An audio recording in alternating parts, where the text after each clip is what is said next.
ایک واقعہ ہمیں وہاں پر ہم جب قم میں پڑھتے تھے بتایا گیا کہ امام خمینی رضوان اللہ تعالیٰ علیہ وہ ایک دفعہ ٹی وی والے آئے کہ ان کی روز کی مصروفیات کا وہ فلم بنائے تاکہ ٹی وی پر چلائی جا سکے. تو اب روزانہ کے کھانوں کا ایک پورے ہفتے کا مینیو بنا ہوا تھا، کس دن کیا پکے کیا. اس دن اتفاق سے ذرا نسبتاً اچھا کھانا تھا. تو وہ ٹی وی والوں نے کہا کہ نا یہ کھانا جو ہے اس کو آپ آج چینج کر دیں، ذرا لو لیول والا کھانا پکا لیں تاکہ زیادہ مثلاً تقوی اور اس کا پتہ چلے. تو امام خمینی سے جب پوچھا گیا تو انہوں نے کہا نہیں، یہی والا کھانا ہوگا اور اسی کی فلم بنے تاکہ جو حقیقت ہے وہی پہنچے. کس نے یہ دین کا بتایا کہ لوگوں کو دکھانے کے لیے دال اور خود بعد میں پس پردہ کھانے کے لیے چرخے؟ ٹھیک ہے نا، یہ منافقت، یہ ٹھیک نہیں ہے. تو اللہ بھی کہہ رہا ہے کس نے، جو اللہ نے زمین سے چیزیں اگائی ہیں اور جو حلال رزق کس نے حرام کیا اس کو؟ انسانوں کے لیے تو کھاؤ.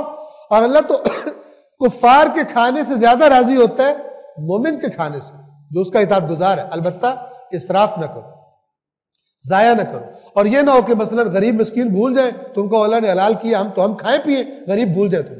یعنی قرآن نے جو ساری تصویر بتائی ہے اس کو مد نظر رکھ کر، نہ کہ صرف اپنے چرنے کا بندوبست کیا جائے اور دوسروں کو مثلا پھر وہ بھول جائے. معاشرے کی غربت اور افلاس کو انسان بھول جائے. کہہ دیجئے اللہ کی اس زینت کو جو اس نے اپنے بندوں کے لیے نکالی ہے اور پاک رزق کو کس نے حرام کیا ہے.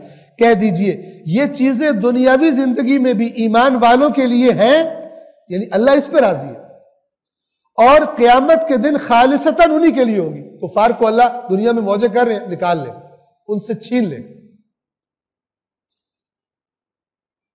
یہ چیزیں دنیاوی زندگی میں بھی ایمان والوں کے لیے ہیں اور قیامت کے دن تو خالصتاً انہی کے لیے ہوں گی. اور ہم اسی طرح اہل علم کے لیے آیات کو کھول کھول کر بیان کرتے.